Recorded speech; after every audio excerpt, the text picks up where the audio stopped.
Shalom, selamat datang di Renungan Harian Suara Kebenaran. Ketepatan Tuhan sangat sempurna, sehingga jika Ia diuji pasti tidak didapati salah. Dalam Bilangan 23 ayat yang ke-19 dikatakan, Allah bukanlah manusia sehingga Ia berdusta, bukan anak manusia sehingga Ia menyesal. Masakan Ia berfirman dan tidak melakukannya, atau berbicara dan tidak menepatinya? Fakta ini seharusnya membuat kita gentar di hadapannya. Dengan keadaan yang penuh dengan celah, kita menghadapi Allah yang Maha Kudus. Sebenarnya kita tidak akan pernah layak di hadapannya apabila Ia tidak melayakkan kita. Namun, tidak banyak orang Kristen yang menyadari hal ini.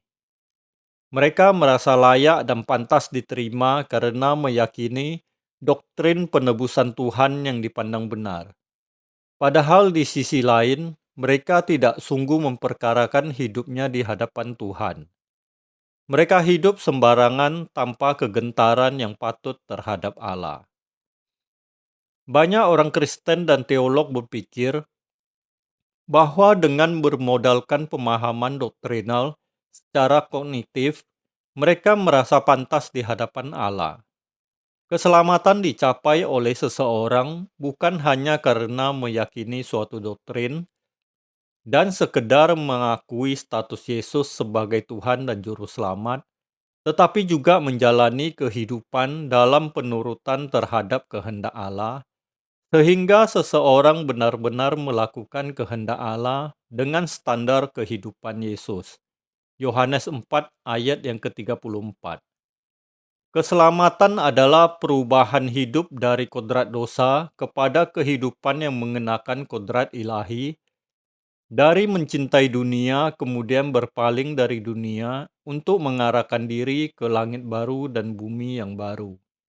Jika tidak demikian, berarti kekristenan yang palsu.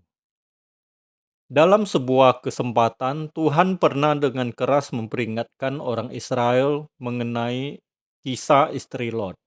Lukas 17 ayat yang ke-32.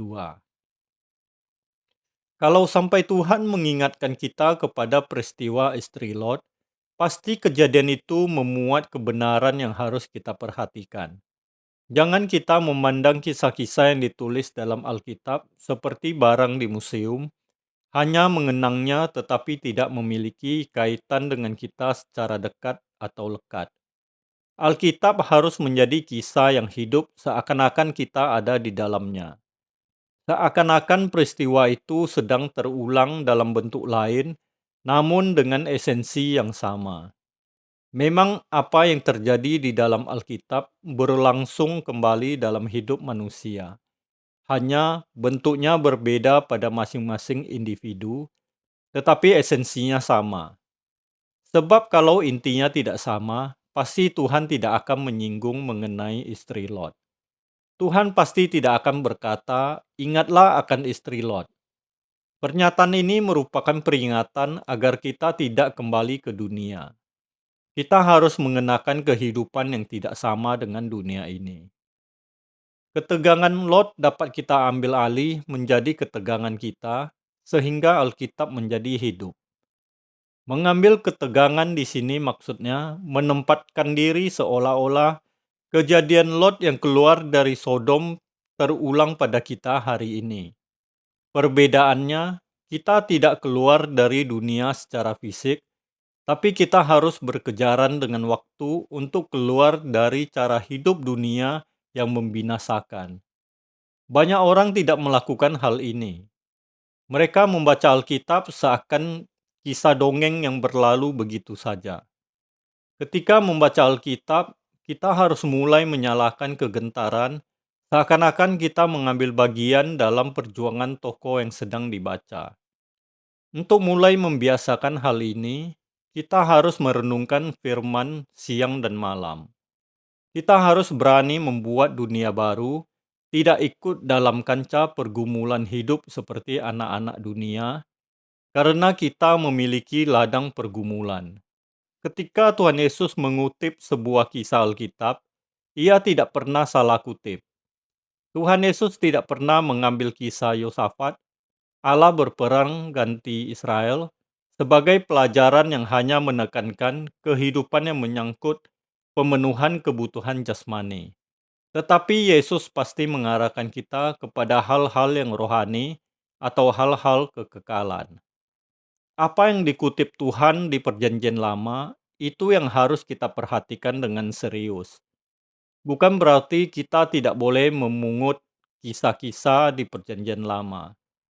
Kisah Perjanjian Lama harus dibaca dalam hubungannya dengan pusat atau episentrumnya, yaitu Perjanjian Baru dan Yesus.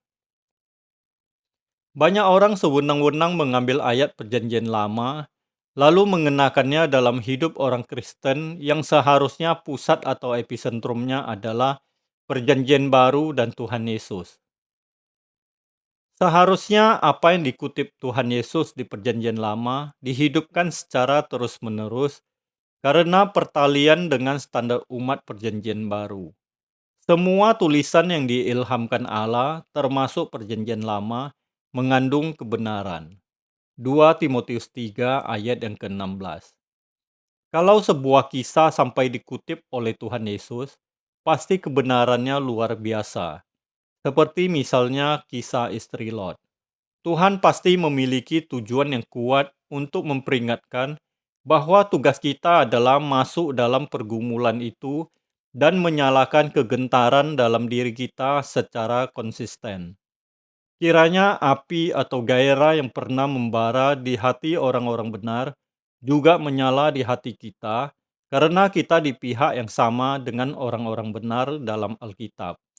Jangan sampai kita berpihak di pihak istri Lot yang tidak memiliki kegentaran terhadap kekudusan Allah.